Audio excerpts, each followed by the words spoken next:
Good evening, everyone. Welcome. It is about 14 minutes till start time, and I see we've got at the present moment about 350 people already in the room, and a fantastic good evening to Paula Slier, who is joining us from Israel. Paula, welcome. Lovely to see you. Thanks, Howard. It's lovely to see you too, and a pleasure to be here.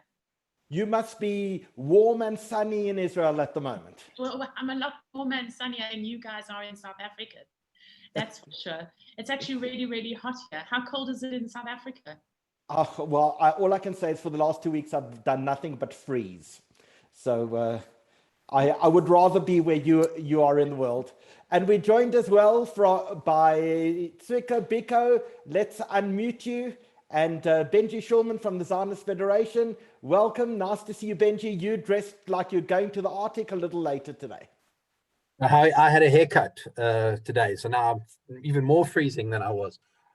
Apparently, all you have to do is wait 2 weeks and you can start looking respectable again, Benji. Thank you, Harry. I appreciate that. Biko, looks like, in fact, you had a haircut today as well. Yeah, the barbershops were reopened, Paula. Now it's you can go to so I went to prepare my hair to this event. Thank you for hosting all of it, Howard. Well, Biko, this wouldn't have happened without you. So many of the people watching us at the moment probably have not yet had the chance to meet you or your wife. You're relatively new in South Africa. Tell us what you're doing here. So I'm the husband. My wife is here, and of course the whole family, four kids, 4 boys. We are here for the last year and a half already. Enjoy South Africa. My wife Liat is the head of Israel Center, which is responsible for the connections of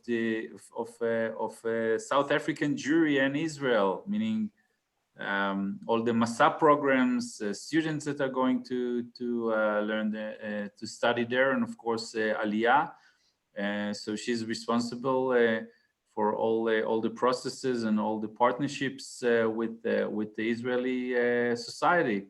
And I'm enjoying South Africa very much, and I wanted to help you also hear some voices from Israel regarding issues that I like to deal with, and sometimes I share my views. That's only my personal views, but today we have an opportunity to hear I think a balanced and very interesting and open-minded event. So Biko, you're a journalist as well, are you not? Yeah, I started. I mean, now I'm more writing my opinions, but many years ago I was the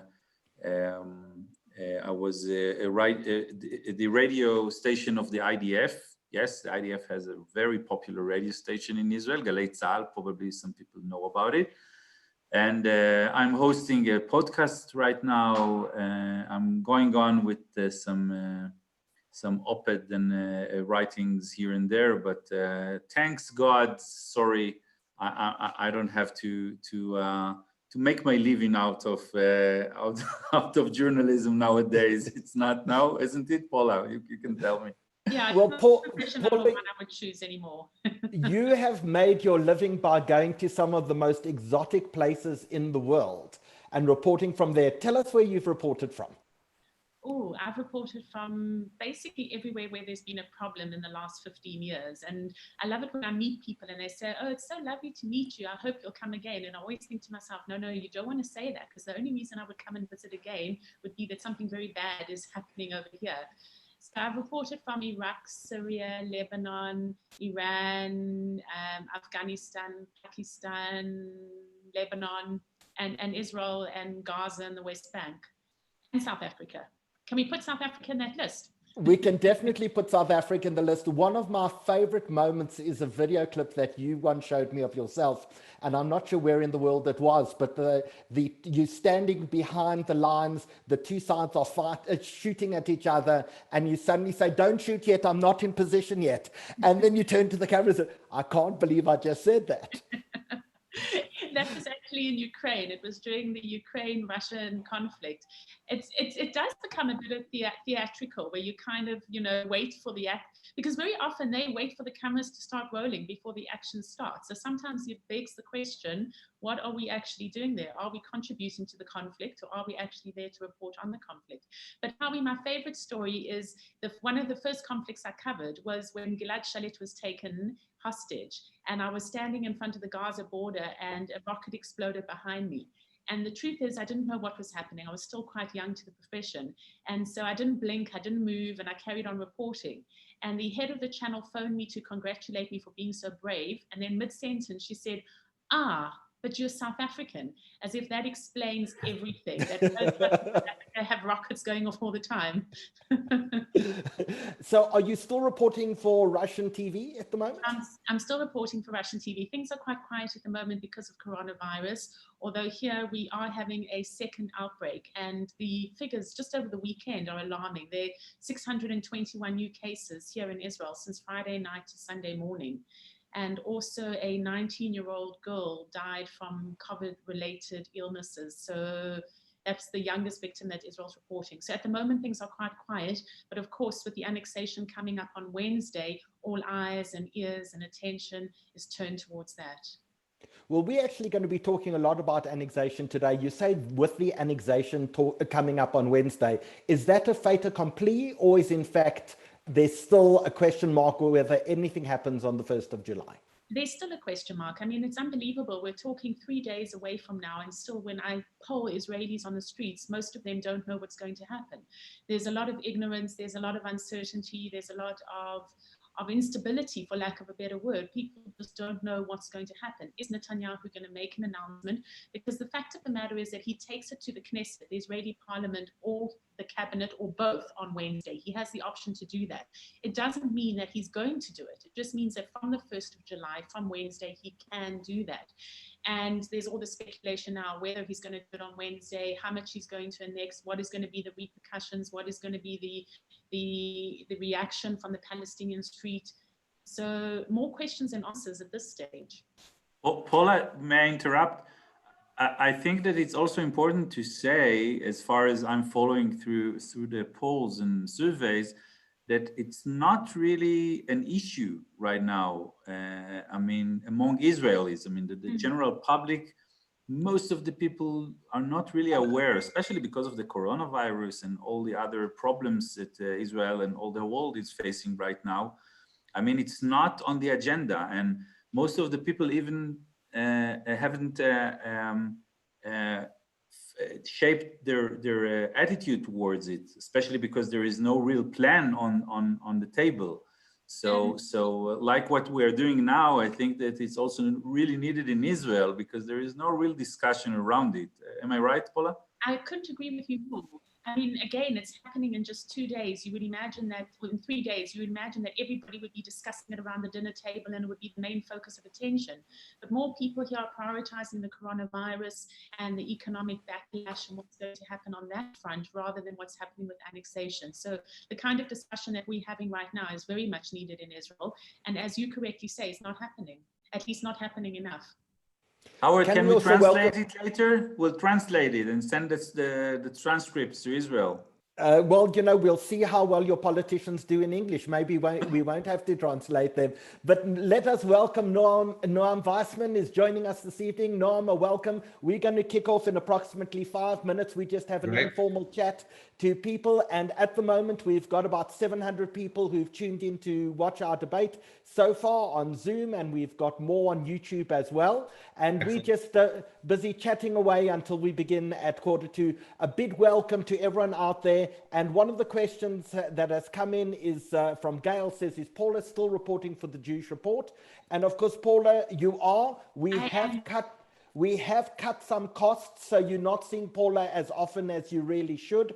But during the period of Corona, when advertising has in fact dropped substantially, we've dropped the number of pages in our newspaper. We've cut a lot of costs relating to freelancers as well. But Paula is still writing for us, unfortunately, just not every week at the moment. That's right. And I enjoy the writing, so there's no reason to think that I'm not in any way connected to the Jewish Report. And Kathy Sher is saying to us that the volume is a little low of the panelists. Kathy, all I can suggest to you is just turn up the volume on the device that you're actually listening to. But I can certainly hear all the panelists really well. Benji, can you hear us? Howie, even if Kathy can't hear us, I think that as soon as the debate gets going, Israeli style, that's not going to be a problem for very long, I think. I see that people are joining us from all over. So in the chat section, please let us know where you're watching from. We understand that Cape Town is absolutely freezing at the moment, and there was a massive storm in Cape Town yesterday, which caused quite a bit of havoc to everyone. So Noam, tell us, whereabout do you join us from? I'm from Los Angeles. Well, I shouldn't say I'm from Los Angeles. I live in Los Angeles. So this is Sunday morning. This is my standard Sunday morning attire. So excited to be with all of you all the way on the West Coast. We've been comparing COVID-related increases around the world. Paula was telling us that there were nearly 700 cases between Friday evening and this morning in Israel. In South Africa, our figures last night, I think we rose by 7,200 new infections. How are you doing in the United States? I think that we're struggling like everyone, and I think our politicians are trying to figure it out, maybe guessing along the way, just like many of the educators are, many of the leaders are. But we're trying to make it work. A lot of staying at home, a lot of safety, but it is scary. It is scary. Well, I think at this point in time, we all need to stay at home, wear our masks, stay sanitized, and stay as safe as potentially possible. Paula, that can't be easy in your line of work, though. No, it's not very easy. Maybe this will make you laugh, but one of the most dangerous stories I had while covering COVID has been going to Mea Shearim, which is the ultra-Orthodox neighborhood in Jerusalem, because there we had water thrown at us, we had rocks thrown at us, and this was in the early stages when the police were trying to put a lockdown in and enforce people to adhere to safe distancing, and those that were living in Mea Shearim and the ultra-religious neighborhoods weren't adhering to it. Well, and has the adherence improved amongst those communities? Yes, it has. I was there just the other day, and they're wearing masks. At the moment, if you don't wear a mask in Israel, you can get fined 500 shekels, which is the equivalent of 2,500 rand.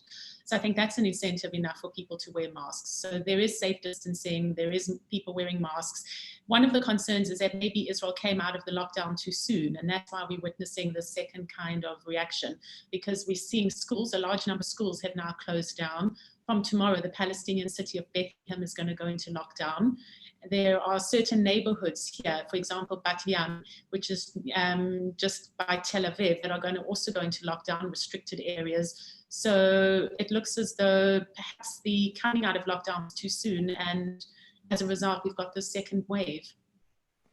Oh, that's terrifying. Well, the time is almost 1:45. We're going to say goodbye for the time being to Benji and Biko. Thank you, Biko, so much for helping us put this together. This is absolute privilege to work with you. So really a huge thank you to you, and Benji as well. It's always a great pleasure to work with you too. Thank you, Howie, and great pleasure to be hosting this with the Zionist Federation and the Jewish Report. We're very excited to bring this important debate to the community. Fantastic. So, in fact, the time has just gone 5:45. A huge welcome. There are over 1,000 people watching us on Zoom at the moment, and many more on YouTube. And just a huge welcome on behalf of the South African Jewish Report to tonight's event.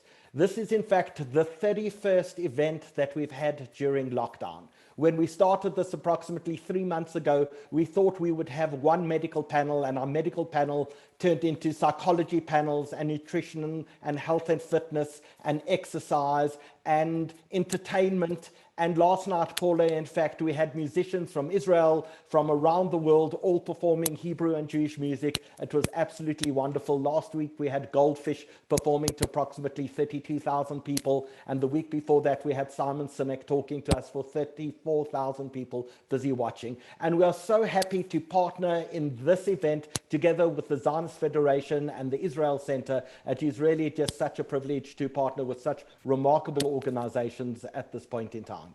So welcome to everyone. I want to explain to you about the buttons at the bottom of your screen. So if you look at the buttons at the bottom of your screen, you will see one says chat. If you'd like to chat to the other participants, please feel free, click on the chat button and you'll see the chat busy going up and down, probably the right-hand side of your screen. If, however, you would like to ask a question to any of the panelists, you're more than welcome to do so. Please click on the Q&A button, which you'll see at the bottom of your screen as well. And Dan and I will be monitoring the Q&A button, and we will be helping Paula in make sure that we have key themes that are asked through to our two guests tonight. Our guest number one is, of course, Yair Golan, the former deputy head of the Israel Defense Forces and member of the Meretz, the Left Human Rights Party in Parliament. And our second guest being Nir Barkat, a member of Likud, the center-rightist party, the ruling party in Israel at the moment as part of the ruling coalition, and the former mayor of Jerusalem. And they'll be joining Paula in a few minutes' time.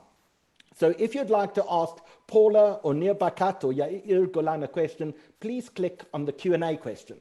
Now, Paula, we do expect that we will have some trolls because there are some people who are not necessarily interested in healthy and good debate, and they will be posting questions, we have no doubt, and putting things in the comment section, and that's absolutely fine with us. We expect them, we welcome them, and we hope that while they attempt to troll us, that in fact they will learn a thing or two about the conflict as well. So we have no problem with anyone, in fact, participating in any of these things at all. So to our 31st panel, we welcome Paula and tell you that we have one panel coming up on Wednesday evening that should be of great interest to everyone watching, and that is we're going to be tackling the issue of gender-based violence on Wednesday evening. Dan, I don't know if you're in a position to pull up our advert at the moment, but I'll pull it up in a moment, Howie. Thanks. The links aren't yet live, but the links will go live tomorrow morning. But on Wednesday evening, we have a remarkable panel based on gender-based violence, chaired by Judge Sharice Wiener, and we've really gathered the experts in the country on gender-based violence all together onto one panel. So please keep 8 p.m. on Wednesday free and available to everyone. And Paula, we can't begin without thanking Dan Stillerman. Dan Stillerman, who gives a huge amount of time and effort and makes sure that everything runs completely smoothly. And so Dan, welcome. You were out hiking today. I hope the hike went well. Yeah, it was great. Hey, so good to be in the great outdoors. Forgot what it felt like to go and hike around. So it was great, really good. I hope you're wearing your mask and your buff. Always, I've still got it on. Fantastic. Dan, thank you once again for everything that you do for us. This is hopefully going to be a fascinating and eventful evening. So thank you so much for doing everything that you do to us. So with that, let me then hand over to Paula Slier. Paula and I have been friendly for probably, what, Paula, the last 25 years or so? She That's is fine. what since I was born is what I mean. She is one of the world's top war correspondents. She's been in places like Ukraine and Egypt and Libya and Iran, not Iran, but Iraq. She has been around the world covering conflict and has really proven herself over and over again as one of the calmest, coolest voices that you could ever hear when conflict abounds. And Paula joins us this evening from Israel. Paula, I hope the thing that you're most proud of is that, in fact, you were also the Jewish Report Jewish Achiever Awards first inaugural winner of the Europe Car Woman in Leadership Award as well. Paula, you do need no introduction. You're a famous face on television. You report for Russian TV. You used to be on SABC. I don't think there's anyone watching us who doesn't know exactly who you are. Please make sure tonight we get down to the nitty-gritties. You're dealing with politicians. They try to sidestep everything. Your job is to make sure that you actually pin them down and you get real and tachlis answers out of all of them. So Paula, I hand over to you and I'll see you later on in the show. Thank you, Howie. And just to say, one way of getting the politicians to commit to perhaps what they don't want to say is to ask the questions you have. So please, in the Q&A, I see we already have 2 questions. Please feel free throughout the course of the evening to write down questions you have. This is a hugely important discussion that we're holding this evening. in just 3 days, on Wednesday, the 1st of July, the Israeli Prime Minister Benjamin Netanyahu takes the whole issue of annexation to the Israeli Knesset, Israeli Parliament, and or his cabinet.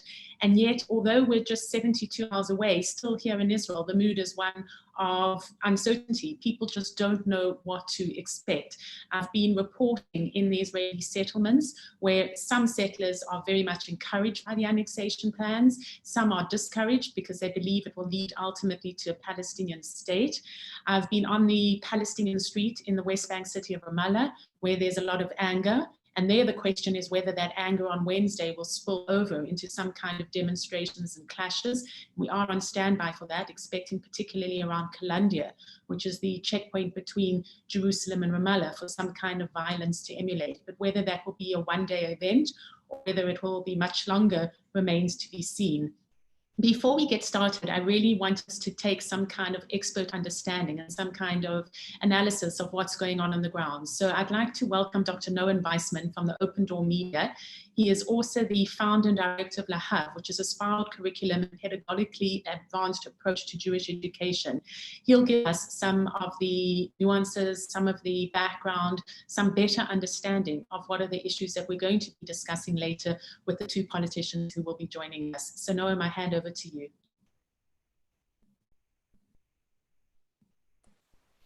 Paula, I think we just lost Noam for a minute. Let's just try. There he's back. Okay, thank you. So Noam, over to you. If you can hear me, we'd like to hear from you.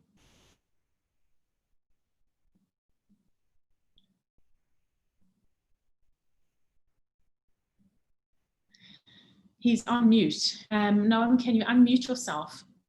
Yes, can you hear me now? Yeah, we can hear you now. Okay. Perfect. Thank you. Paul, thank you so much for thank you so much for the introduction.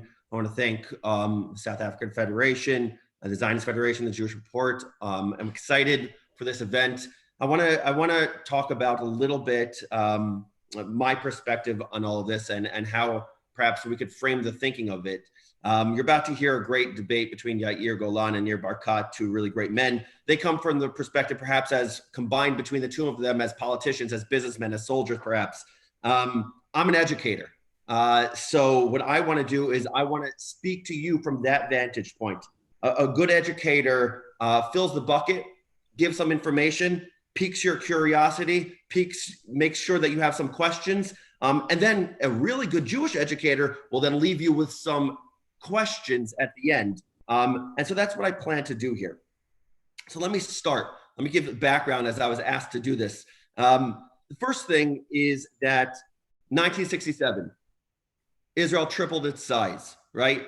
It gained the West Bank, it gained Gaza, and it gained Sinai, and it gained the Golan, right? The north to the east, to the southwest, and to the south. The West Bank is divided up into 3 different areas. Okay, this is something really important to understand. There's Area A, there's Area B, there's Area C. I'll share my screen for a minute here so that you get a sense of what we're talking about with the plan itself. Give me a second here while I could do that. Let me see if I could, if I can't share it, no problem. But it's divided into 3 different areas. Area A is full Palestinian authority, Palestinian autonomy, essentially. Area B, it contains the relationship between a very interesting dynamic relationship between Israeli security and Palestinian civil control. And then there's Area C. And in Area C, that is where there is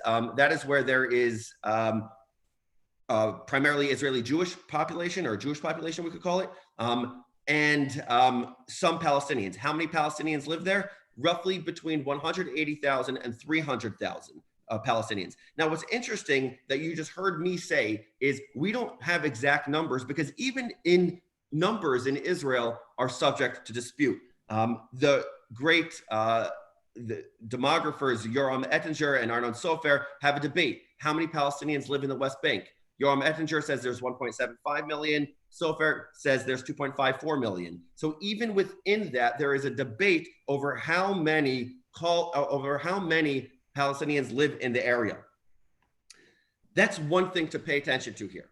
The second thing that I want us to pay attention to is language. And I see this in the comments already. The nature of the conflict, I want to give you so many examples of how language creates reality, or language in some ways signals where people feel about certain things. So for example, the conflict itself in Israel, the conflict itself, is it the Jewish-Arab conflict, the Arab-Israeli conflict, the Israeli-Palestinian conflict, or the Israel-Palestine conflict? That's question number one, right? That's where if someone comes out on that, you get a sense of where what they're signaling perhaps.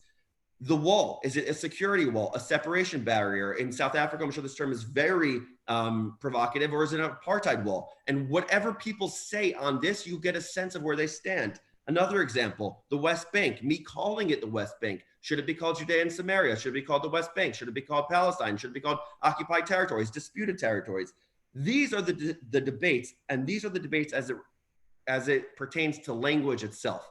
Application of sovereignty or annexation? Which one should it be?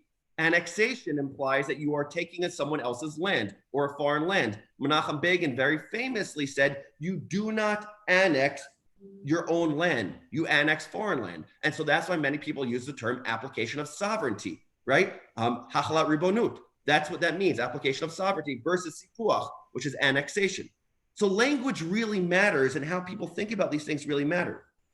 And how people describe them really matters. So I want to frame it to you from a different perspective now. Let's take the Palestinians and let's take what some people call the settlements, other people call Jewish communities in the West Bank.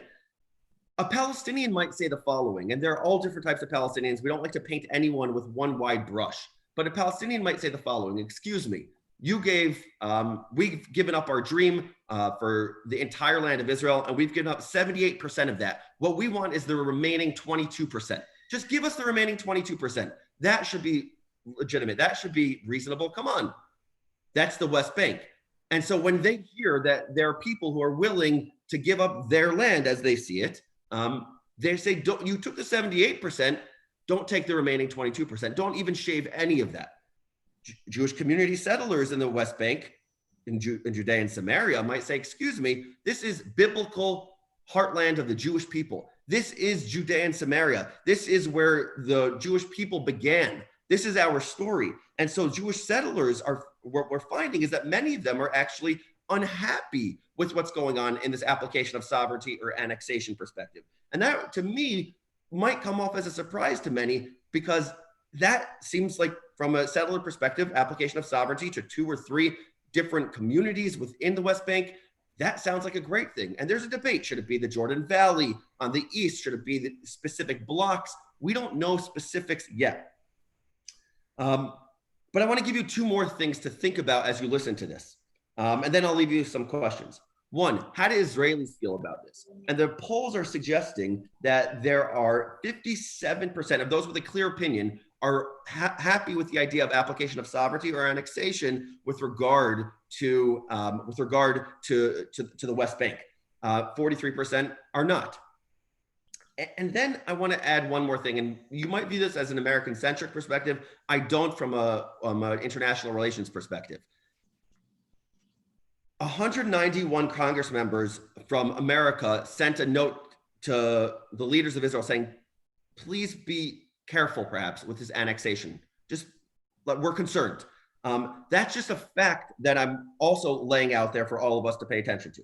So with all of this, with the language debate of what it should be called, with understanding of how the West Bank is divided up, with the issue of framing of the Palestinians versus the settlers and perhaps the broader Israeli community, and people like Yossi Klein Halevi asking us questions about what it means for the moral implications of annexation, not just for Israelis, but for Jewish students on campus today. How do we deal with that? So with that, I want to leave you with what I have 6 questions. Number 1, on the college campus today, how do we retain our moral high ground, our moral credibility with regard to the annexation? Number 2, when is being right sometimes wrong, right? In the tradition of Shammai versus Hillel, is there a notion of being right and when being right is actually wrong? Number 3, I keep on pointing to this, but pay attention. Instead of asking how we feel about it, let's ask how Palestinians and settlers feel about it. They're the ones who are most impacted by this, I believe. Nir and Yair might disagree with me on that. Number 4, how are we seen not by our enemies, but by our friends? I'm not so interested in how our enemies see us, but I do think it's critical to ask the question, how do our friends see us? Number 5, How much does knowledge influence your perspective versus tribalism slash ideology? Pay close attention to that. And number 6, how can the culture of debate and discussion be guided by the tradition of the Beit Midrash or the Beit Knesset more so than the Knesset, more so than the parliament? Is there a way that we could have diyun, discussion, in a way that our goal is not to prove the other wrong, but to learn from the other? And when I was asked to give this framing, I was asked to be informational and neutral, and I'm happy to do that as best as I possibly can. But I'm an educator, and my job as the Senior Vice President of Open Door Media is to make sure that everyone can have a deep understanding of the issues. And this isn't just a pitch, this is something for everyone to be aware of. If you want to learn more about Israeli history, if you want to learn more about the Israeli settlements, if you want to have a deep understanding of what's going on, go to our YouTube channel called Unpacked, which breaks down all of these issues in 10 minutes. I cannot overstate, or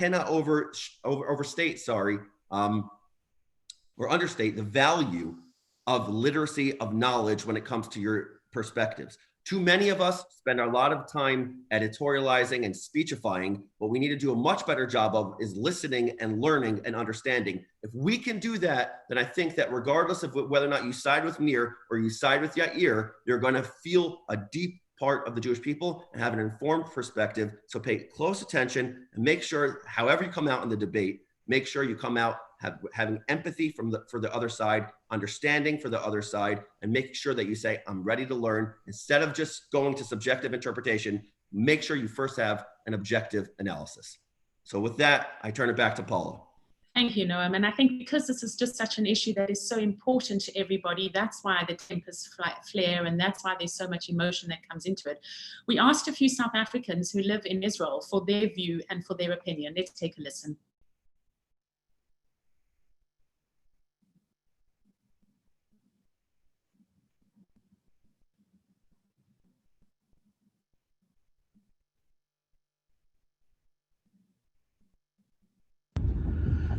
Israel has a plan to annex territory, but they don't have a plan to take care of the people that are going to be impacted by this annexation. This is most particular in the Jordan Valley, which Israel plans to annex. But in the Jordan Valley, there are approximately 60,000 plus Palestinians, and Israel has no intention of providing these Palestinians with Israeli citizenship. This means that these people will basically become second-class citizens in the state of Israel. This will severely impact Israel's ability to maintain that it is both a Jewish and democratic state.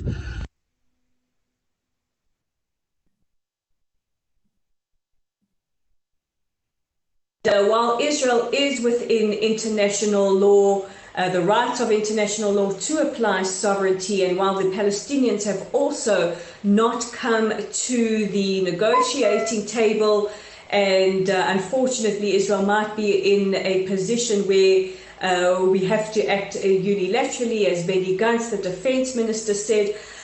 From my perspective, we have to question the timing of this move. You know, we are doing it at the background of the COVID-19 global pandemic. This has impact on our economy. To apply sovereignty is going to further tax our economy. We also have to look at the other impacts that it has. We have significant warming ties with the Arab world. How is this going to help with that? And of course, as we say, when Israel sneezes, our diaspora communities catch a cold. And at a time with heightened anti-Semitism just growing around the world, is this the right move to make? So let's see what happens on the 1st of July. Right now, it might only be the settlement of Ma'ale Adumim.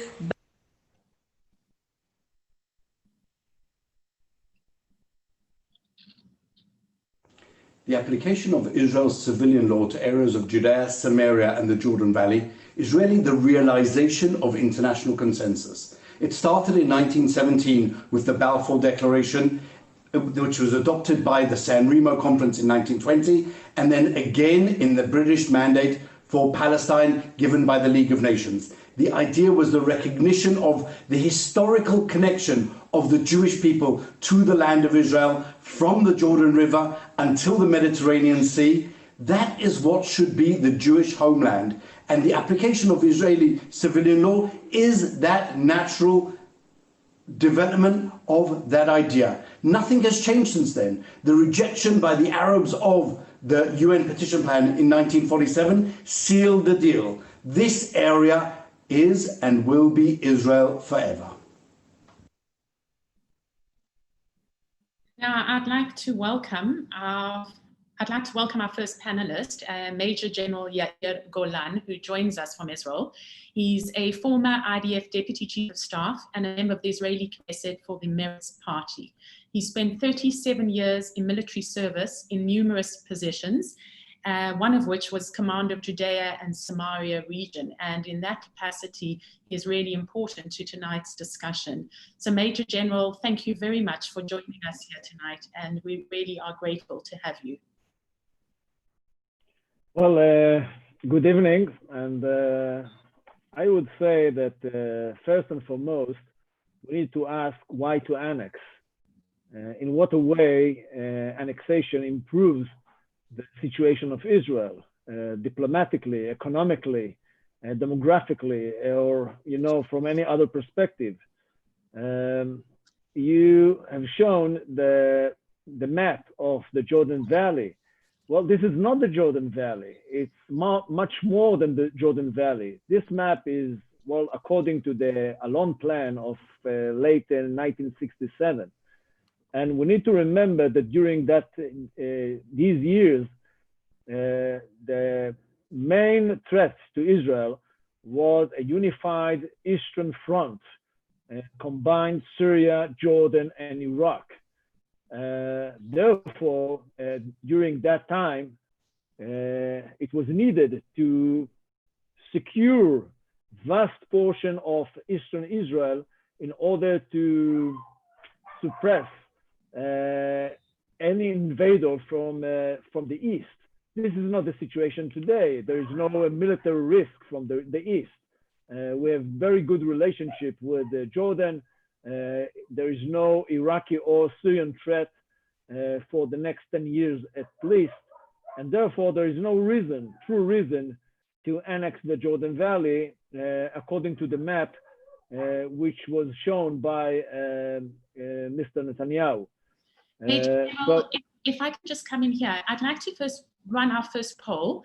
If we can just bring it up, Dan, I'd like to ask people listening how they feel about the situation, because it'll be interesting to see after you speak, and then later we're going to have Nir Barkat giving an opposing point of view, whether or not people change their point of view. So we're going to bring up the first poll, which is going to ask people, do you support the Israeli annexation or extension of sovereignty over parts of the West Bank and the Jordan Valley? So people are busy voting, and we have a lot of people, those polls are ticking. I want to ask you, Major General, can't it be argued that Israel is not annexing anything? Instead, Israel is applying civilian law to non-sovereign territories that it has controlled by international agreement since 1995. Well, I would say the following,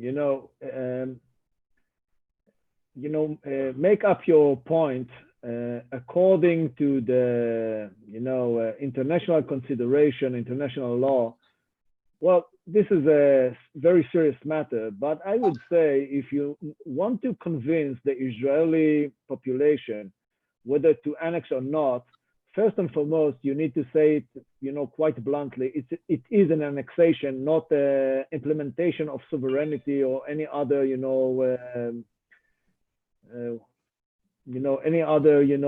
definition of pure annexation. The second thing we need to say, it's not about just, having some sort of an area without much Palestinian population. The main issue is what are the consequences of such an annexation, how it's going to affect the situation between Israel and the Palestinians for the next 10 years. And, my major fear is that, after 5, 6, 7 years, the Palestinian Authority would say the following, all right, we cannot reach any situation of having some sort of a sovereignty over the area, therefore we give up. We provide Israel with all responsibility for 2.5, maybe, 10 years from now, 3 million Palestinians, and the rest is history, just enjoy, the vast Palestinian population you need to treat. From here elsewhere, to the future, in terms of whether you have just two options, or to provide them, full citizenship, or keep them in some sort of special regime, which was called in South Africa, as far as I remember, apartheid. Let's So talk. therefore, I would like us to talk about that, because that's obviously very important to those of us that are from South Africa. But just to interrupt and say, we've closed the first poll, and this will be an interesting statistic for you. The question is, do you support the Israeli annexation or extension of sovereignty over parts of the West Bank and the Jordan Valley? And most of those watching say no, they don't support it. 42% say no. That then 32% say yes, and 26% say they don't know. Now, Major General, you're talking about apartheid, which of course is a very loaded term. The alternate Prime Minister of Israel and the Minister of Defense, Benny Gantz, said that we will not apply Israeli law in places in which there are many Palestinians, or in cases where we would harm their mobility. If there'll be Palestinian citizens in regions where Israeli law is applied, they will have equal rights. What then is the problem? How can this be considered apartheid? Because it's a kind of a very naive approach to the issue. Look, since 1967, in two different cases, Israeli leaders understood that annexation is a terrible matter for Israel. And it occurred after the first Intifada and after the second Intifada. So after a major violence, Israeli leaders from the right and the left did understand that, all right, there is no way to annex and we need to separate between the Palestinians and the Israelis. After the first Intifada brought us to the Oslo process. The second Intifada brought us to the disengagement plan, which was mainly from the Gaza Strip and partly from northern Samaria. So why do we need another major violence wave in order to understand that there is no way to put two people with such an animosity together? And what is so hard to understand that by annex just of Jordan Valley, you move on with the process, and the process is a very negative for the future of the Zionist initiative, for Zionism. What about Palestinians who say they prefer to live under the Israeli rule and they prefer Netanyahu to the Palestinian president Mahmoud Abbas? I work as a journalist on the ground, and there are Palestinians who will tell me that, not when the cameras are on, but they'll say they prefer living under an Israeli state in the future. What would you say about that? Well, all I can tell you is the following. I'm an Israeli patriot. My main concern is how to secure the destiny of Israel, not the destiny of the Palestinians.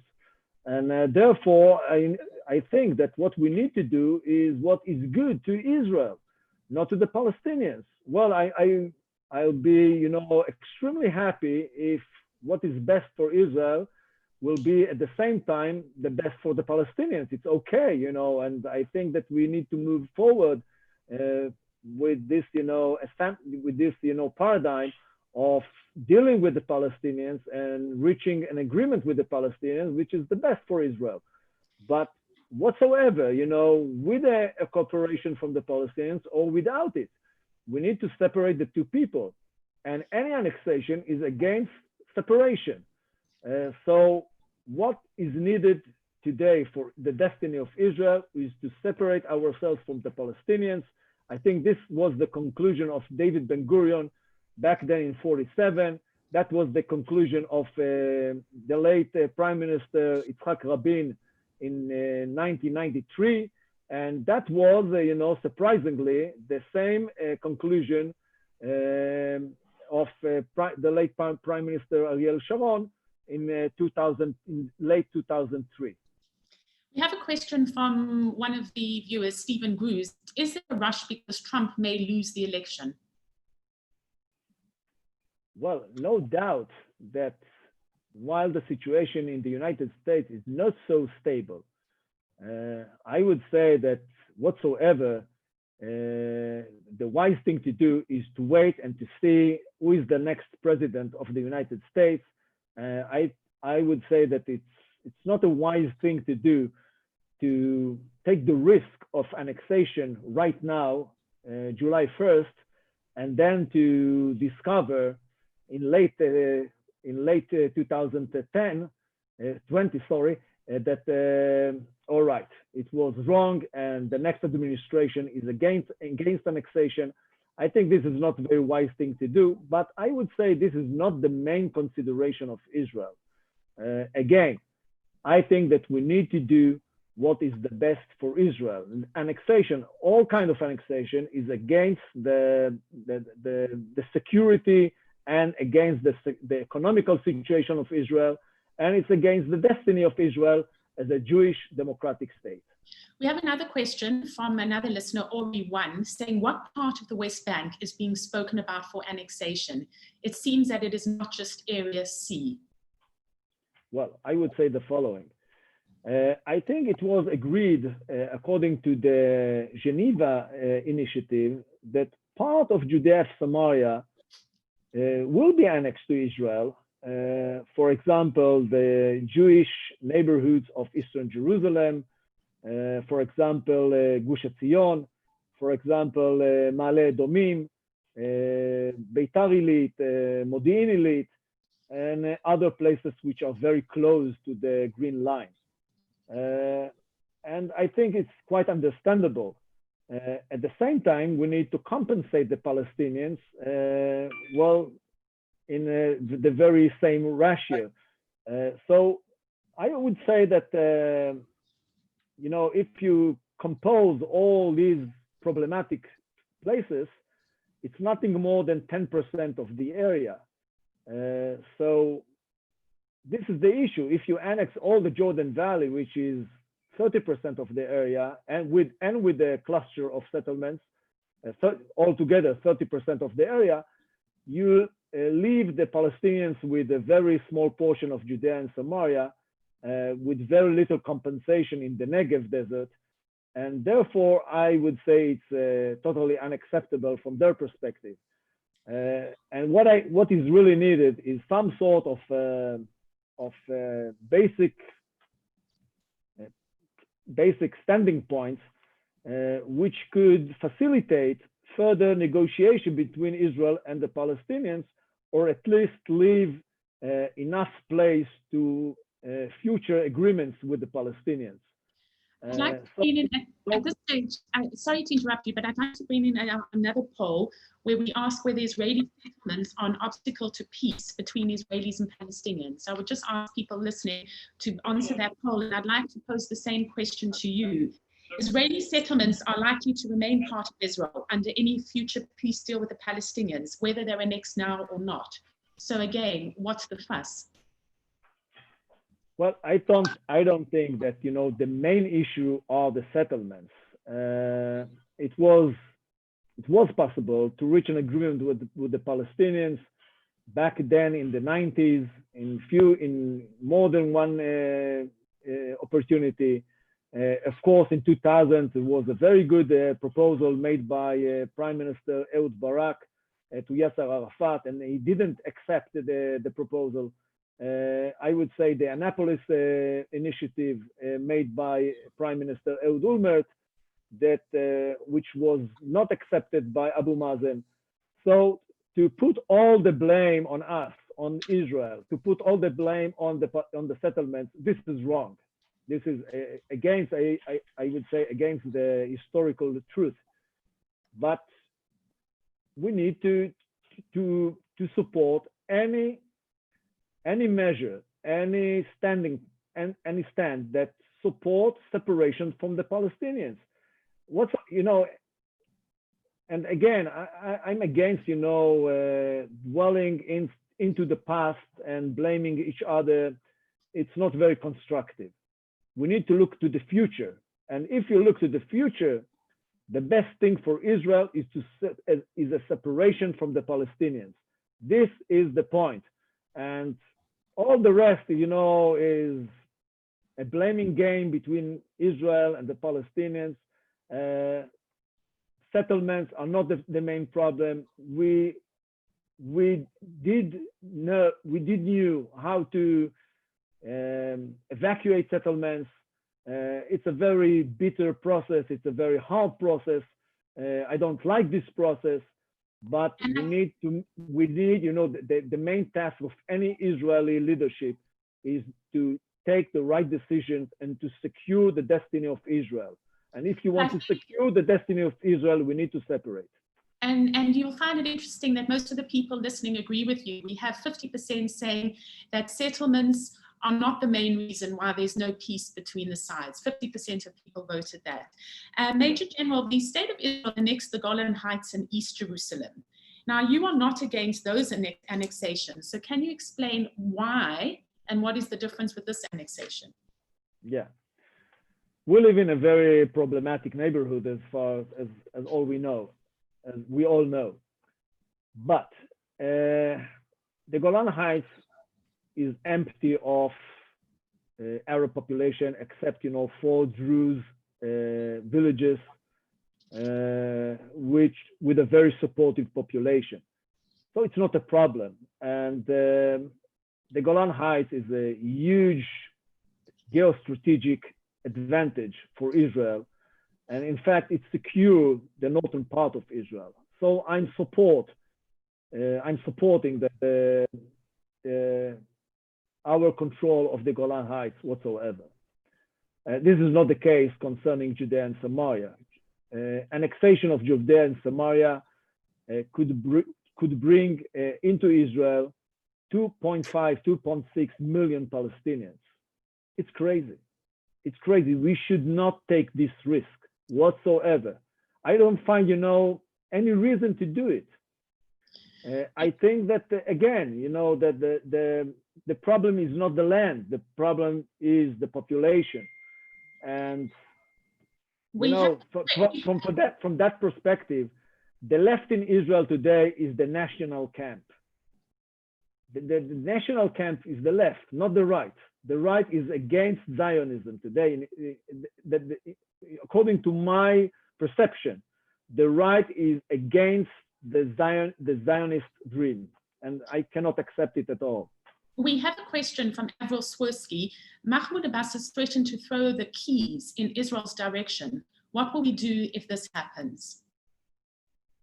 Well, first of all, I don't think that Mahmoud Abbas is going to throw the key, but we need to think not what is going to happen tomorrow morning, the day after. The main question is 10 years after, 20 years after. This is the issue. And good leadership is a leadership with a vision. And I'm asking all the time, my opponents, what is the vision for Israel? Is it about more and more land, or is it about fulfilling the Zionist dream? A state which is democratic and enjoy a vast majority of Jews inside the promised land. This is the issue. Not the issue is the people. The issue is our ability to conduct normal life with the Arab citizen of Israel. And I'm sure, according to any other, endemic conflicts around the globe, that Israel with 40% Arabs and 60% Jews, well, this is the best recipe for an ongoing war between the two people. If we want to reconcile the situation in Israel and between Israel and our neighbors, we need to lessen the severity of the conflict between Israel and the Palestinians. And in order to reach this point, we need to avoid annexation.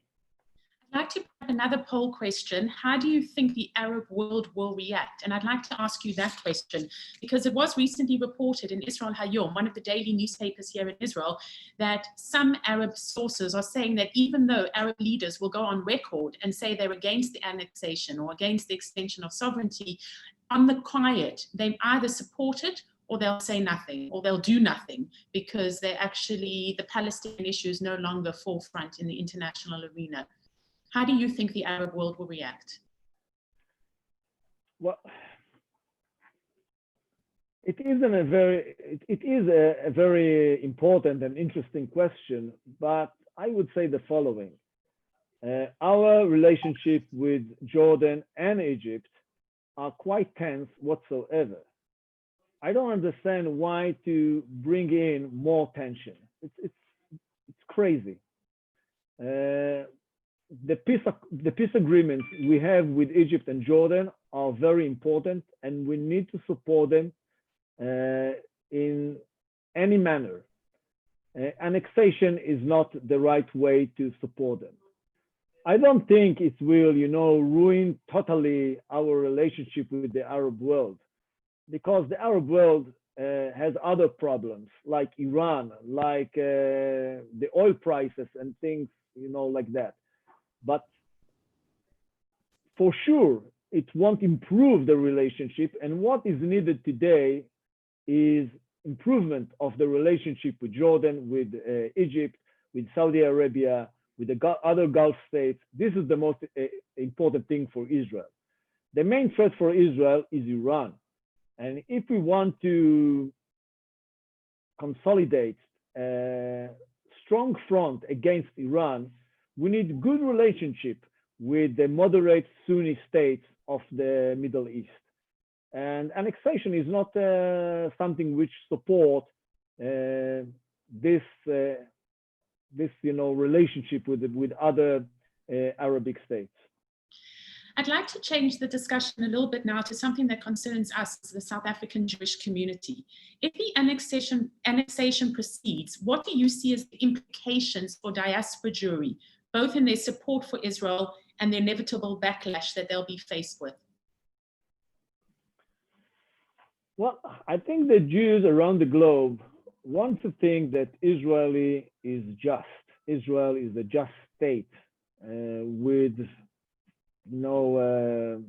values which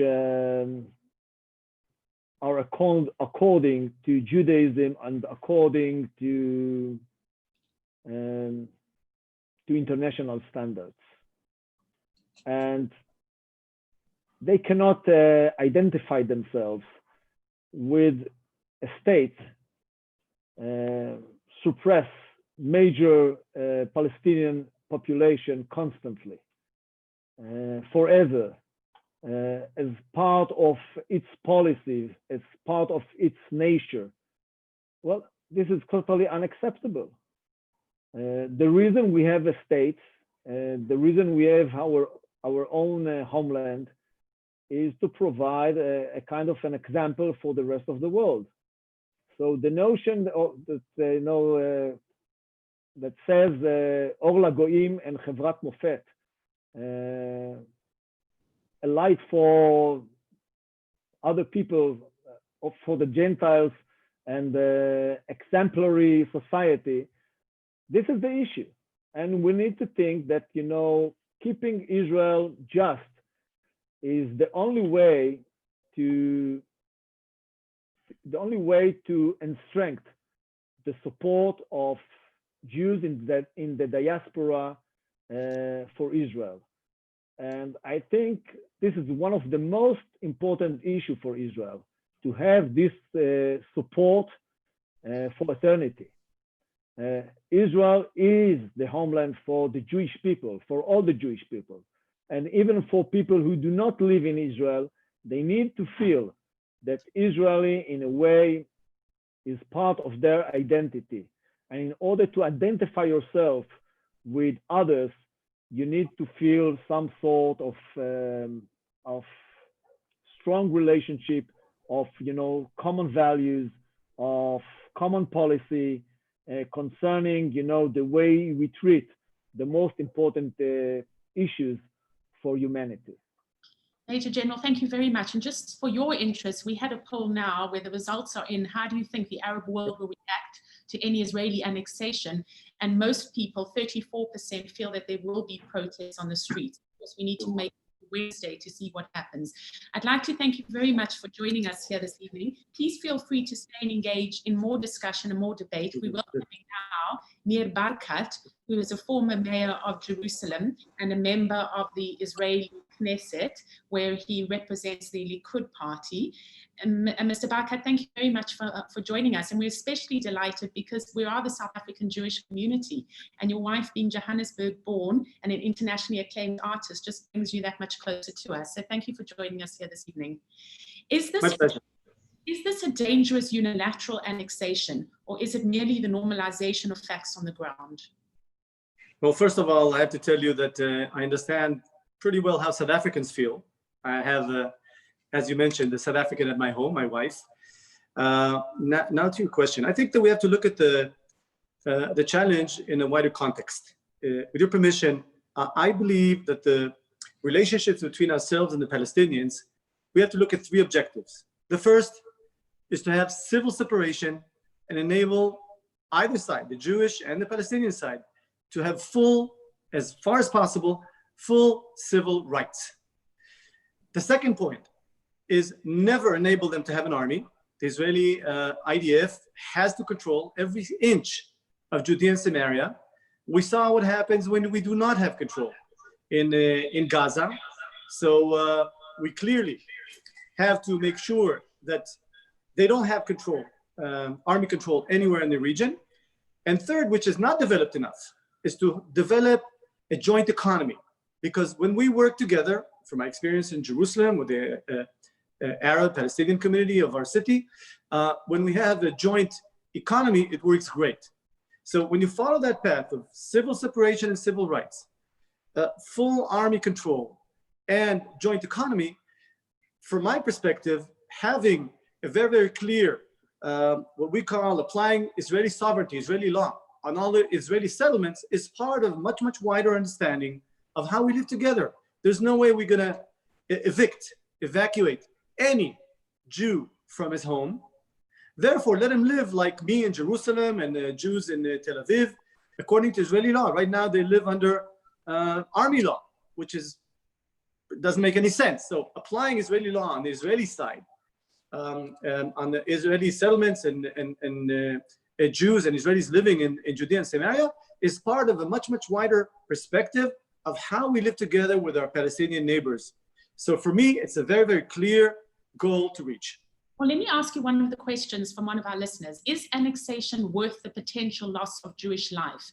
And what is the upside for Israel and the Jews in the diaspora? You know, if you were considering Jewish life, we would never have a Jewish state. The fight we had in 1948 and all of the big wars of Israel, we fought for the big things we believe in. I remember that when I was mayor and the embassy, American embassy moved and America recognized Israel, Jerusalem as the capital of the Jewish people. You know what I've heard? I remember I went to the Congress and the committee in the Congress asked me, what's going to happen? I said, well, first of all, nothing. But if anything does happen, we will deal with it. We mustn't deter from doing the right thing because of fear of violence. If you react this way to fear of violence, we will never do the right thing. So from my perspective, we must prepare for not good news, but will not deter from doing the right things for the Jewish people. One thing I agree with Yair Golan, which I value as a person, we have probably very different opinions, is that we must take care of the Israeli interests. Therefore, the Israeli interest from my perspective is how we do the right thing, how we progress to enable the Palestinians to have their civil autonomy, manage their own cities. Nobody wants to manage their cities. As much as we don't want them to manage any Israeli settlement in Judea and Samaria, 430,000 Jews that have the right to live in Judea and Samaria in the land of Israel, like anybody, more than anybody else. Because under international law, that land, if anybody, it belongs to the Jewish people. You mentioned one of the people spoke earlier, in San Remo, 1920, the land of Israel was given to the Jewish people. And ever since, nobody ever recognized it as anybody else's land. So we have the right for that. What about international law? Because according to international law, annexation is forbidden and the settlements are regarded as illegal. So on what basis do you argue that these moves to annex the settlements are legal? Well, I beg to differ. I believe that the Americans as well now clearly understand that it's not annexation from any other country in the world.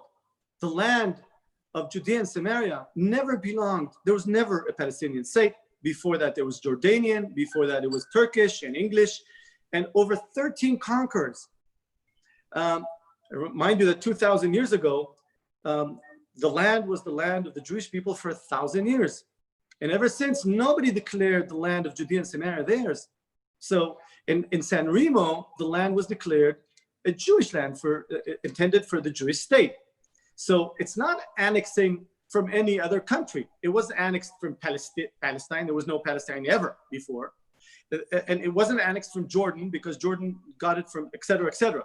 So by international law, if you really want to zoom into this issue, the land belongs to the Jews more than anybody else. Now, applying Israeli law is the right thing. It may be contested land. We accept the fact that it's contested. But applying Israeli law on Israeli settlements and towns and cities in any scenario in the future is the right thing to do. So unfortunately, we do not have a partner on the other side. And so making a unilateral step, if that is part of a much better understanding of how we bring peace to the region, is the right thing to do. I'd like to ask you a question that comes up amongst a few of our listeners. Will Palestinians living in the area annexed have equal rights? And at the same time that I ask you that question, I bring up a poll where I'm asking if annexing or extending sovereignty of additional territory without granting Palestinians who live there full voting and citizens' rights is questionable. So what is going to be the status of Palestinians living in these new areas? Well, there's no question. If you look at what happens in Jerusalem, I manage a city of 900,000 residents, out of which 300,000 were Arabs. They are residents of Israel, and they have an irrevocable legal right, according to international law, to become Israeli citizen whenever they want. They could apply for citizenship. Nobody could say no to them. They could choose to become a citizen. They don't have to become a citizen. They're like green card holders in America. And my residents in Jerusalem, the Arab residents, are like my children. I took care of their schools, of their children, like I take care of everybody else. They have all same rights like all Israeli citizens, except they cannot vote for the parliament. They can even vote for the mayor. Some of them voted for me. Some of them voted against me. And so it's like the American green card holder that eventually they have all civil rights, same. And if they want to, they become civilian, and thousands of them do that year after year. So when you take... does that mean you're giving them Israeli citizenship or not? It's their choice to decide. They could decide to become Israeli citizen, and nobody could say no to them. So initially they defined as residents, not as citizens. And by all international law, once they decide to do so, they will. By the way, we do not have an interest to expand the sovereignty in Judea and Samaria to many Palestinian towns and cities or villages. If it makes sense, so if you look at the map, and some of them do, we will respect them. They have full rights like anybody else, except, as I said earlier, citizenship. And if they want to, they can apply and become a citizen like anywhere else in the world. And so I totally disagree that they do not. This is everything but apartheid. They have full civil rights like anything. There are no separate buses. They go to the same hospitals. We have Jewish and Arab doctors in our hospitals, in Hadassah, and all over the country. We work together side by side, and it's all equal, except citizenship, as I said earlier. So we've just run a poll on this very topic, and the main concern, 60% of our listeners are concerned that this will be a threat to the democratic nature of Israel. How do you respond to that? well, maybe somebody doesn't understand the goal. The goal, as I said, is not to have one state. The goal is not one state. To enable them to have their civil autonomy, like they have today, even better from my perspective. They have a right to vote for the Palestinian Authority. We're talking about applying Israeli law on the Israeli side, on the Israeli settlements, not on Arab settlements. So the majority of all of the Jews will be part of Israel, and the rest of the Arabs, the majority of the Arabs, will be part of the Palestinian Authority.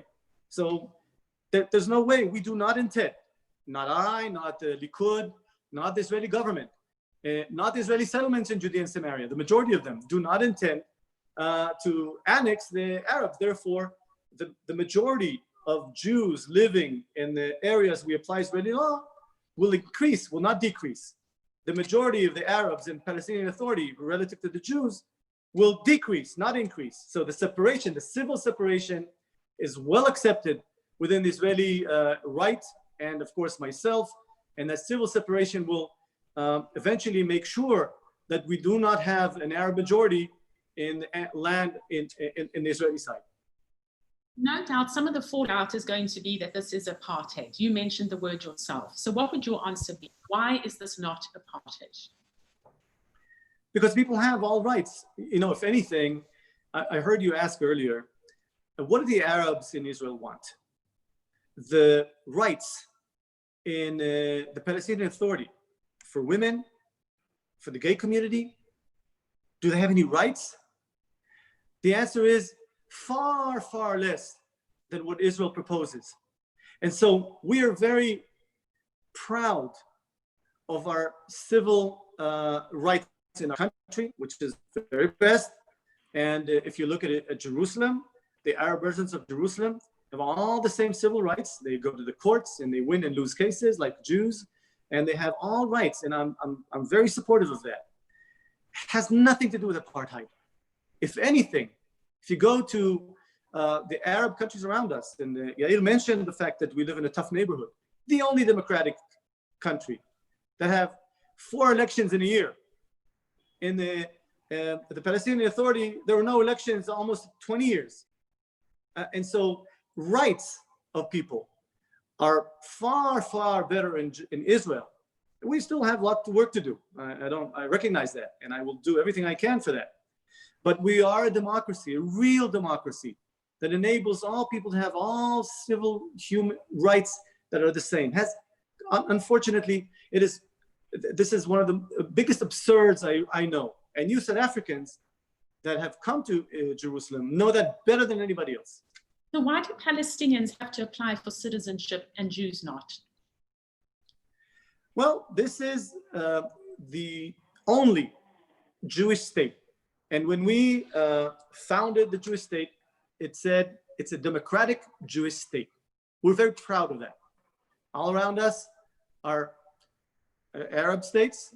We honor them, but there's only one Jewish state. So if you're Jew all over the world, from South Africa, from America, from all over the world, you have one home, one real home. And if you decide to come to Jerusalem, to Israel, you will be immediately recognized as a civilian of our city, of our country. That right does not belong to anybody else, not to Muslims, not to Christians, not to anybody else, because there's only one Jewish state. And on the other hand, once you are a civilian in our state, then you have all equal rights.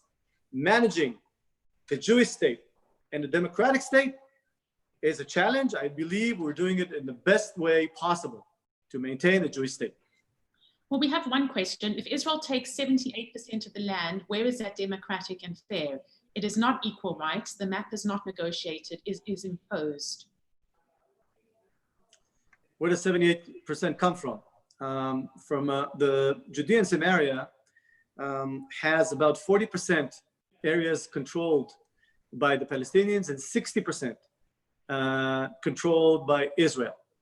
The American plan, the peace plan, talks about, let's start with the first 30%, which is half of the land currently managed by Israel, and apply Israeli law on it. which when you look into the future, and by the way, let me give you perspective. The Israeli footprint in the land in Judea and Samaria is about 2 to 3%. And our goal is to extend it to about 10% and to add up to 2 million Israelis and Jews that could live in that, from 2 to 3% to 10% in the next 30, 40 years, and live side by side to the Palestinians that could certainly grow and scale and have their and their way of life side by side to Israel. Because if there's a peace, that specific separation doesn't matter that much. And if there's war, God forbid, then why give up anything? Let me add one more thing that I believe is very, very significant, which I've been working on since I finished my role as mayor of Jerusalem, which is developing joint economy. I believe that by developing economic industrial parks 10 times larger than what we have today, and develop technology-oriented companies that also are labor-intensive, and side by side to that, develop new biblical historical sites that could become tourist sites for the benefit of the world to enjoy. We could develop a joint economy, which will be great, both for Israelis and Palestinians. And I believe that by developing the economy, the situation of the Palestinians and Israelis in Judea and Samaria will dramatically improve. And so from my eyes, and I know this is well accepted by the Likud and the right wing parties of our country, developing joint economy will do good for all the Palestinians and Israelis. And we would like to see that side by side, to applying Israeli law on the Israeli side and helping the Palestinians do better on their side. We have another question. Having Arabs living in the annexed territories and voting for the Palestinian Authority is exactly what the situation was like under apartheid. Black South Africans living in Johannesburg had to vote, for example, for the Transkei Authority. So what would your response be to that? Well, that's not true, because they have a right, if they're part of Israel and they're part of areas controlled by Israel, they have a right to vote for their mayors and for the civil leadership. And if they want to become Israeli civilians, they have to apply to become civilians and then vote for the parliament. If they don't want to become Israeli civilians, they have the right to vote for the Palestinian parliament, which is well accepted, not only in Israel, it's accepted all over the world. And they have to decide, they have to choose. We do believe in that separation. And from my perspective, the civil right, enabling people to have all rights like me, like you, having all the same rights when they're part of Israel, that's not controversial in our country. There's a question also from Uzi. If all people, including Arabs, have rights, why are Palestinians made to carry ID cards, and why do checkpoints exist? Is that not apartheid? That is what whites did to blacks in South Africa. Well, first of all, with the residents that live in Jerusalem, for example, they have the same ID as me. They have the same address as me, the same blue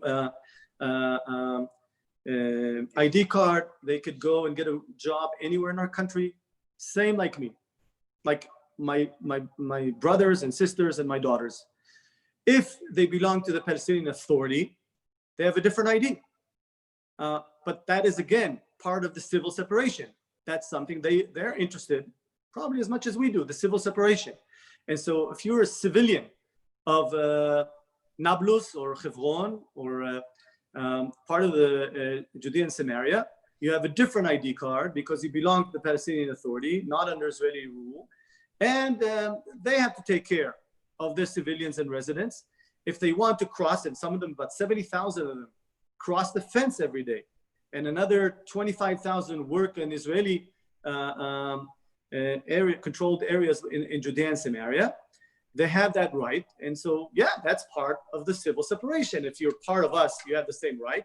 If you belong to the Palestinian Authority, it's a different thing altogether, similar to negotiating deals between different states. This is part and parcel of Trump's Mideast peace plan that he unveiled back in January. So once the first phase is implemented come Wednesday, in whatever form we still don't 100% understand, it will lead to the creation of a Palestinian state. Now, there are those settlers who are worried about a Palestinian state being established. What is your view? I agree with him. I am concerned. I do not believe that the Palestinian state is the right thing to do. Part of it is not just defining the definition of a Palestinian state. A state has clear borders and has the right to have an army. Now, I do not believe that the Palestinians will never have a right to have an army, because unfortunately they flip on us. And similarly to what happened in Japan in the Second World War and Germany, they were very clear that the world did not allow them to have an army. Why do you need an army if you want peace? And so if you want real peace, you don't need an army on the other side. And mind you that Israel went through big rounds of violence with our neighbors, including the first intifada and second intifada. And unfortunately, we still suffer from terror. We will not accept that. Therefore, they will never have an army. Therefore, they will not have a state. And so I am fine with the civil autonomy and civil rights they have. I'm even eager to have more cooperation on the economic side, but not an army. And that's why we object to a Palestinian state. Another point is the borders. Because today it's a mesh between Israeli settlements and Arab settlements, and cities and towns are all meshed. I don't believe we should evacuate any Jewish cities and towns. Neither should we evacuate any Palestinian cities and towns. Therefore, we should live sort of in a virtual world, if you would like, that we respect each other, enable each have their own ideology and the civil rights. The Jews have to have Israeli law applied. The Arabs are probably going to have the Palestinian law applied. And let's move on. Let's move on with life.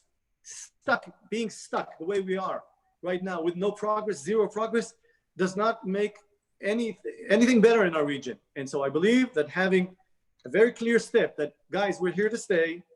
Forget about evacuating any Jewish settlement. Let's talk about how we live together and have better economy. Let's enable you to have your rights and let us have our rights our way, which is applying Israeli law. And that is a first step for real peace, that people respect each other, not fight each other, not try to eliminate each other, respect each other in their own way. And I believe it's the right thing to do. What about the whole question of doing things unilaterally? We have a question here. Has Israel learned anything from our unilateral withdrawal from Gaza? We did not receive peace. We received rockets, riots, kidnappings, and balloons tied to bombs. Are we prepared to receive more of the same if we unilaterally annex Judea and Samaria? I'm happy you brought that up, because I think that the unilateral withdrawal from Gaza proved one thing: never, ever withdraw again. Because whenever you withdraw, the vacuum gets filled with terror, and that's the last thing we would like. And so I agree with you. We must never withdraw again. A unilateral move has to be derived from a much bigger vision of peace in our region. And from my perspective, that vision is cooperating with the Palestinians on economy, enabling them to have their autonomy, and making sure they will never have another Gaza in Judea and Samaria. Now, having unilateral step is because there's nobody else to talk to. You can talk as much as you want right now to the Palestinian Authority. They're stuck within, in the past. They are not looking into the future, and making that initial step, not initial, we made a few steps, continuing to have unilateral steps like recognizing Jerusalem, recognizing Golan Heights, very clear message from America that the Israeli settlements are not illegal. That was accepted not long ago. Making those steps, step by step, to fulfilling the vision I shared with you earlier is the right thing to do. And we must take those steps with courage and not be deterred from fear of terror or war. And that will eventually get us to where I believe we should need to go. We have a question from Mike. Does the Major General think that annexation is good for the Zionist enterprise? The Major General thought not. Well, I believe to differ, and I believe that the majority of Israelis believe, like I, that applying Israeli law in a region that is disputed, is the right thing to do, and we're applying it in a way that is derived from a much bigger vision of let's live together side by side with no withdrawals, no evacuation of any settlement, not Jewish, not Arab. You know, I learned when I was a high-tech entrepreneur and mayor of Jerusalem, I had a big writing on the wall that for every complex problem, there's one simple wrong answer. And people think one state, two states. Well, folks, let's zoom into the details. The three objectives I said: civil separation, no army, joint economy, is the path we have to take and not deter in the process. And thank God, a large majority of Israelis agree with me and not with other people. And of course, the important question for us in South Africa is how serious a fallout do you think there will be over this between the South African and Israeli governments? I'd like to bring up a poll to also ask our listeners what they think. But in your opinion, how serious a fallout do you think there will be? Well, I don't want to be a prophet on this issue. However, my perspective is that we have to do the right thing. Period. We must do everything we can to explain, to help the world understand our perspective. Mainly, best get America on our side, the American government on our side. I believe they're the most objective in this world. And if I could help by convincing people in South Africa, your government and others, I'd be very, very happy to do that. Will it happen? I don't know. But this must not be a reason not to do the right thing. What do you think it means for South African Jewry, particularly because of the strong BDS presence in South Africa? Well, I don't know. I think that you have to stick to the facts. I think you have to explain, all of us have to explain the reality in the region and what we believe is the right thing to do. Unfortunately, sometimes I feel that people don't know the facts and argue about titles, but not necessarily the facts. And as much as we can convince and show people the reality on the ground. You know, I had missions from South Africa come to Israel, and I make a habit of making sure I meet practically almost everybody I can. And people that do come here go back home as ambassadors of our country. It's just exposing them to our view and our way of thought. It's a challenge because unfortunately right now, you know better than I that public opinion and the leaders of South Africa are not necessarily with us. But I can say that we mustn't give up and work very, very hard to convince people on our way and our views and in our way we see the future. Mr. Barkat, you might find it interesting. So the poll is, how serious a fallout do you think there will be over annexation between the South African and Israeli governments? Most people, 36%, believe that South Africa will suspend all ties with Israel. Would you want to comment on that? That is the fear from the South African side. Well, first of all, I hope they're wrong. I believe they also hope they're wrong. Again, I think that it's not a major consideration for doing the right thing. You know, when Israel declared the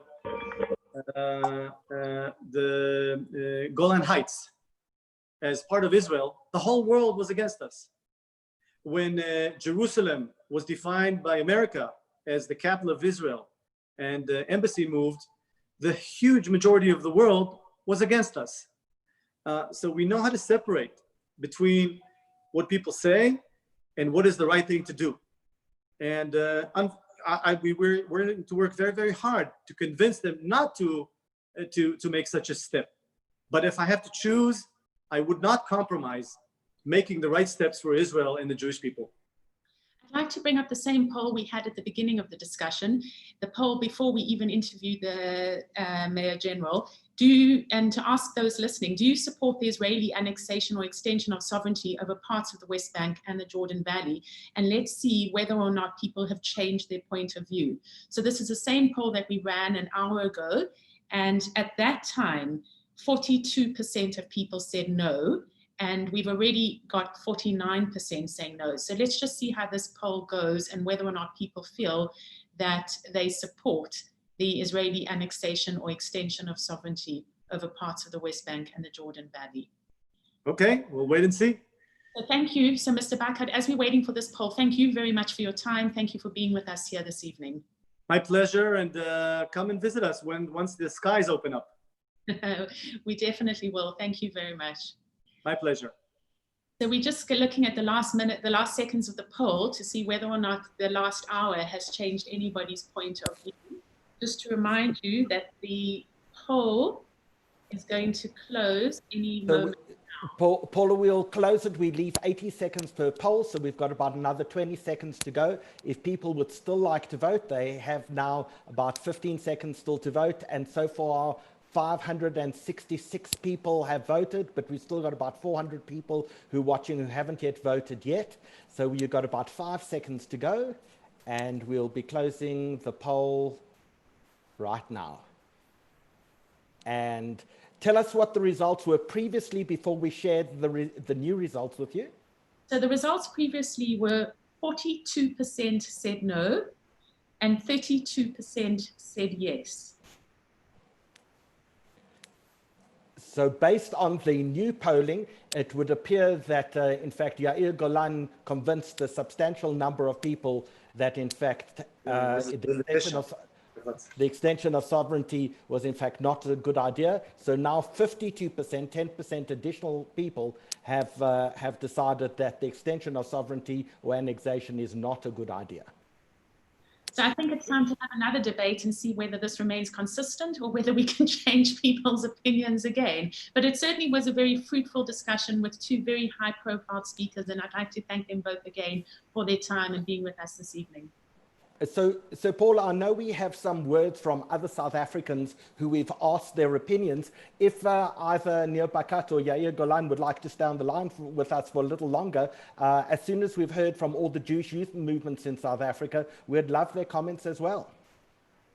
Well, I would like to add one, short comment, by saying that the notion that the Palestinians will be happy with civil separation, common economy, and without an army, well, this is a kind of an illusion, while controlling only 38% of the area, like they control today, or just 70% of the area, according to the Trump plan.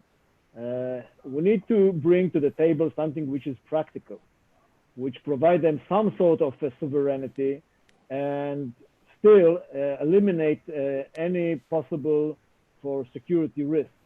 It is possible. An army is not a term for sovereignty.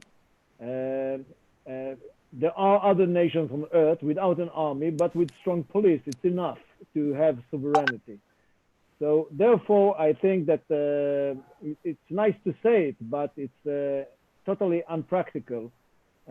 In a way, people do have their own self-respect. They want to think about themselves as a serious nation. They cannot, just live as an inferior entity all the time under some sort of Israeli control.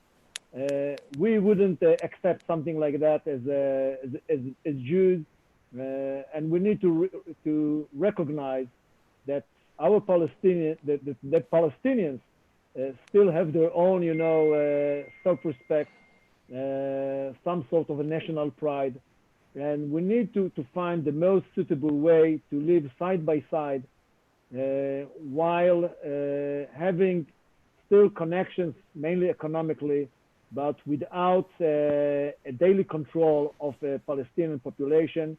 The meaning of it is, and I totally support, to minimize evacuation of any Israelis or Arabs from their villages or from their settlements. But by the end of the day, I do recognize that we need to take some very tough decisions in order to separate between the two people and to ensure more stability to the region. Thank you. Paula, let's hear from some of the voices of the South African youth movements. We asked all of the youth movements for comment, and we'd love to hear their views on the subject.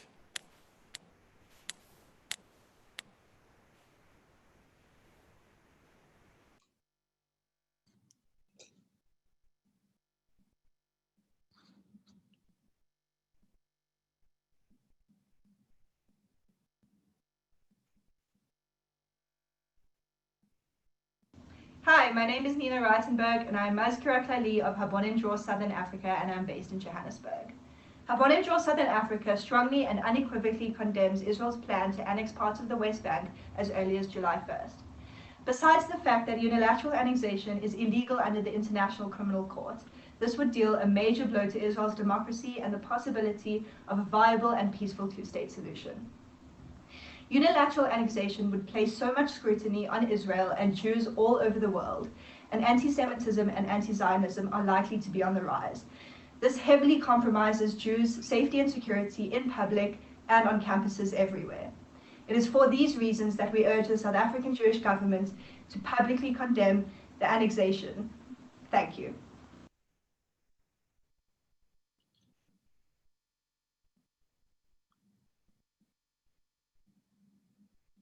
I am Yoni Kowinski, speaking as the head of Beitar South Africa from Johannesburg. We are proud to be able to share our opinion on the possible Israeli land expansion in the Jordan Valley, Judea and Samaria, which we support.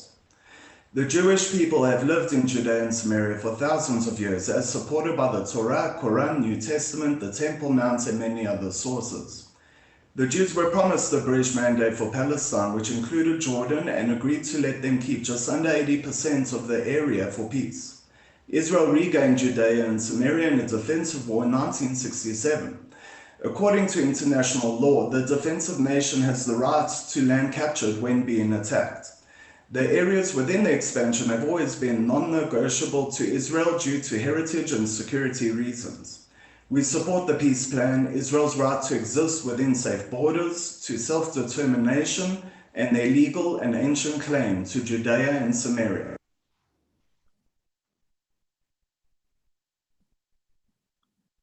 Hi everyone, my name is Joshua Oana. I'm the Rosh Machaneh for Bnei Akiva South Africa, and I am from Johannesburg. So we as Bnei Akiva South Africa, we are a Zionistic and religious youth movement. We are massive Zionists and we're massive supporters of the State of Israel. Furthermore, we are a political movement, which means that we support the government of Israel in what they do. And whilst we might not agree with everything that the government does, as long as we're under the impression that they're acting within the best interests of their people, we are supporters of the government of Israel. So in regards to the proposed annexation of certain areas in the Yudav Shomron, we unfortunately cannot make a statement at this moment, as we don't have enough information about it. Until we understand what the exact implications are of the proposed annexation, we as Bnei Akiva can't make we can't have a definitive stance on the proposal.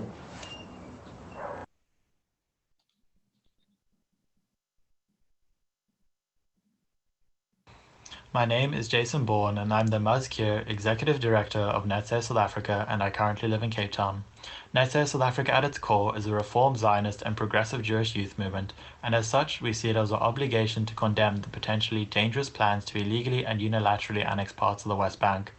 If the annexation were to take place, it would deal a major blow to Israel's democracy and security, as well as jeopardize the rights of many Palestinians, endangering any prospect of a non-violent solution to the conflict.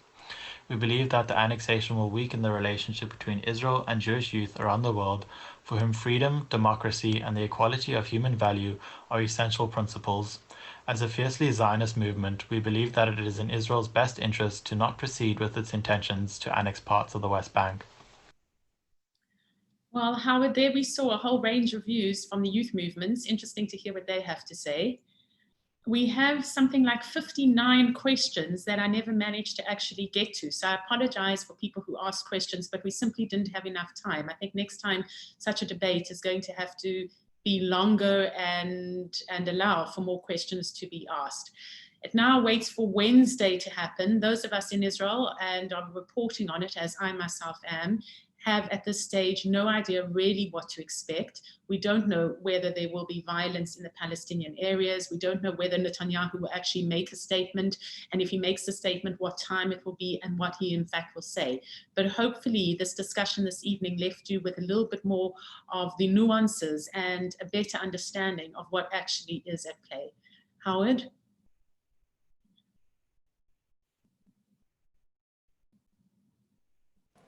Sorry, Paula, I was just on mute. Let us say you're a betting person. A lot depends on the Trump administration and what the Trump administration green lights. If you were a betting person, what would you say on Wednesday would actually happen? And of course, whatever I say now will be used against me in a court of law. Now, who is going to make an announcement? I think it will probably come in the evening. I think he's going to do some kind of annexation, but it will be more of a partial annexation to satisfy his electorate, but at the same time not to annoy the international community too much. I think the Americans have also been backtracking a little. So there's a lot going on behind the scenes that we're not aware of, particularly between himself and the Trump administration. So I think a lot depends on what they're saying to him as well.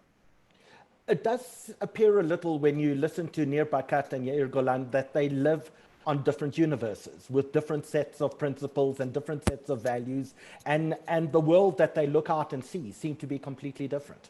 That's why it's so difficult here in Israel to have any kind of progress. It's not just a question of the Israeli-Palestinian conflict. It's also a question of Israelis dealing with Israelis. The left-wing Israeli part of society, which is very small now, is a polar opposite to the right-wingers. And that's one of the concerns. I've often heard it said that if there wasn't the Palestinian conflict, Israelis would themselves tear each other apart because they have such different views and they're coming from such different positions.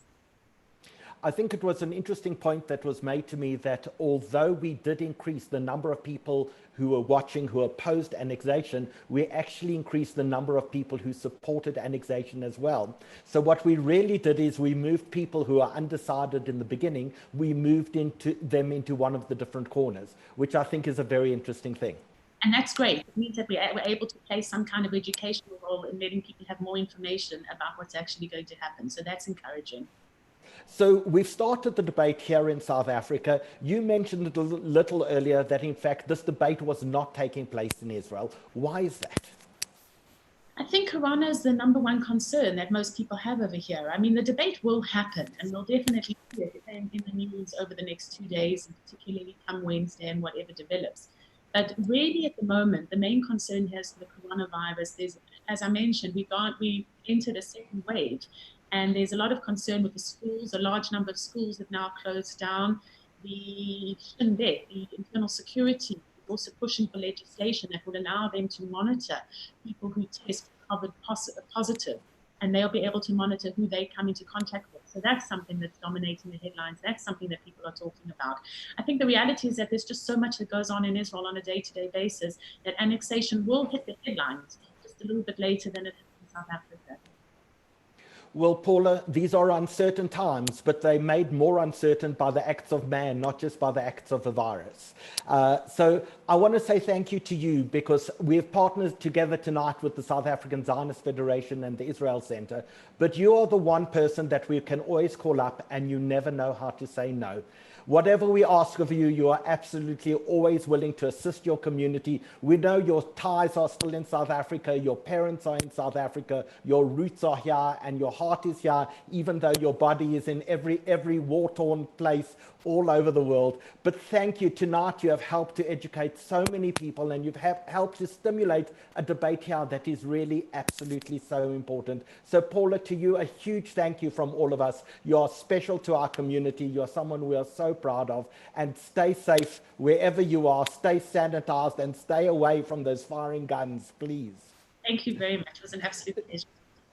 Dan Stillerman, a huge thank you to you for everything that you do. And just a reminder that, in fact, we are going to, on Wednesday night, be addressing the very difficult issue of gender-based violence. Every day you open the newspaper or you see on News 24 just the number of women who have been abused, attacked, murdered. It is really a scourge of our society. And so we've put together the most remarkable panel that will be hosted by Judge Sharice Wiener, and it includes Professor Benita Meyersfeld, who, just like Paula, is also a winner of the Jewish Achiever Awards, and I suppose so is Judge Sharice Wiener, a winner of the Women in Leadership Jewish Achiever Awards as well. And we've got the country's experts. We've got Luke Lamprecht and Miranda Jordan, and we've got Roseanne Sack from Kolenu. We've got people from the townships who are speaking about victims. In fact, we've just got confirmation that Lisa Vetten will be joining us as well.